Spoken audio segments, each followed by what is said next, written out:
Troubles. Nobody likes to face troubles. Even though we acknowledge that hardships can have positive outcomes, the pain they bring is never welcomed. It's like the saying, it's easier to die than to live in the fear of death. Often the fear, anxiety, and panic caused by trouble feel worse than the actual experience itself. But what if we could understand the true role of trials and suffering? What if we could see them the way God does? Jesus is the life and the resurrection. We all know that Jesus alone is the life and the resurrection. If He is the life, then without Him, we are spiritually dead. And death is simply the absence of life. We also know that Jesus alone is the resurrection, meaning that only Jesus will resurrect and no one else. This makes one thing clear. If we want to be resurrected at the rapture, Jesus must be living in us. Without Him, we remain spiritually dead, and those who die without Him will face eternal death in hell. How serious and important is this truth? How do we know that Jesus lives in us?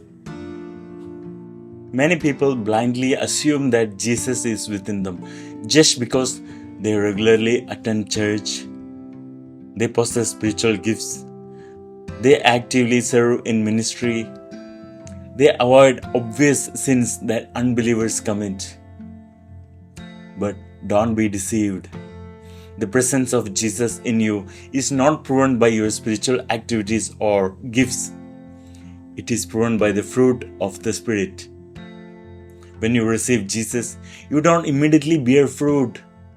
Instead, you receive the seed of the Spirit, which takes time to grow and mature.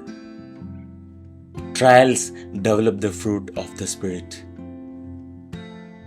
The Holy Spirit works in us continuously, shaping us to be more like Jesus. But how? By allowing trials and uncomfortable situations, just as gold is refined through fire. Yes, it will be painful. Yes, there will be wounds. But this process is necessary for us to grow. For example, love is not developed when you are surrounded by loving people. It grows when you are in the midst of hatred. Peace is not learned in comfort. It's developed through conflict. Honesty is not tested in easy moments. It is proven through temptation. But take heart. God will never allow trials beyond your capacity. He knows your limits and weaknesses. He allows only what you are able to bear.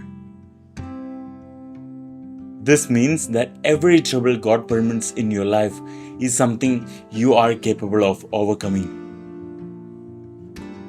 The real problem is not the trial itself, but the fear and uncertainty that cause us to panic and make wrong decisions. Becoming like Jesus. If you want to go with Jesus, you must become like Jesus. The Holy Spirit's work in your life is to shape you into His image, making you ready for the resurrection by dwelling within you. This is the most important message for those who truly desire to be resurrected at the rapture. Will you allow God to prepare you?